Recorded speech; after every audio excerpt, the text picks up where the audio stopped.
Professor, quem está rejeitando muito essa tese é a Europa. A Alemanha hoje faz esse anúncio de que não vai mais fornecer armas a Israel.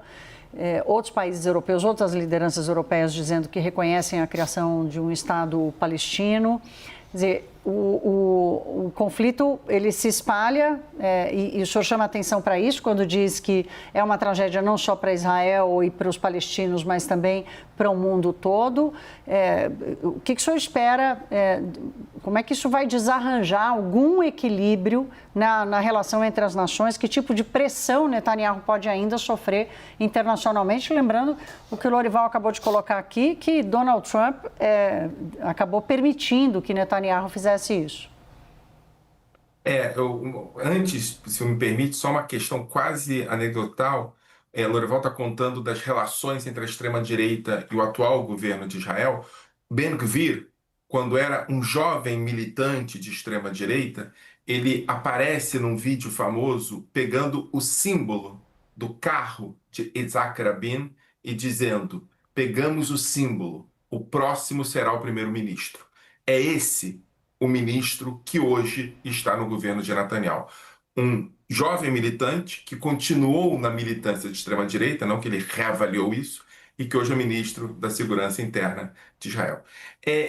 Eu acho que essa situação nos deixa, sobre a sua pergunta, nos deixa numa situação bastante interessante.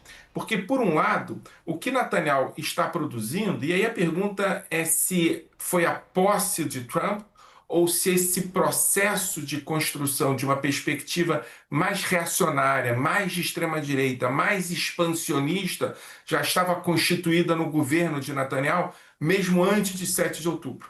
Né? Porque o que a gente percebia é que antes de 7 de outubro havia uma expansão nos territórios palestinos da Cisjordânia, a constituição de novas colônias e, efetivamente, um certo descontrole dos colonos que lá estavam. A situação só piora depois de 7 de outubro na Cisjordânia. Você tem um avanço da colonização, você tem um avanço da violência dos colonos contra palestinos e uma perda da governabilidade dentro da Cisjordânia. Né? A situação hoje na Cisjordânia é muito grave. Né? Ela está no limite da exclusão efetiva. Né? Por outro lado, Gaza é uma guerra que não termina. Né? E ela é uma guerra que não termina e que aumenta de fase. Ela vai acelerando a fase. A questão dos reféns é muito importante, porque efetivamente o discurso sobre ocupação, né, não só a prática da ocupação de Gaza, da reocupação de Gaza, o discurso de reocupação coloca efetivamente as vidas dos reféns em risco. E alguns porta-vozes informais de Netanyahu já estão deixando claro que essa é efetivamente a intenção do governo, deixar de lado os reféns sequestrados. Né? Agora, por outro lado, o que Netanyahu está produzindo é uma aceleração da dimensão de que o Estado palestino é fundamental. Né? Você tem países avançando algumas casas nos discursos tradicionais, tem países apontando para a necessidade efetiva de um Estado palestino. Hoje, não sei se vocês acompanharam, mas a declaração da Alemanha sobre embargo de armas é muito importante, muda a perspectiva alemã das últimas décadas. Inclusive, houve uma conversa dura hoje entre o chanceler da Alemanha e Netanyahu sobre isso, Netanyahu usando o passado da Alemanha para tentar remover a Alemanha dessa ideia, mas, em última instância, o que está acontecendo é um processo de rearranjamento da questão palestina no mundo. O problema é Trump. Né?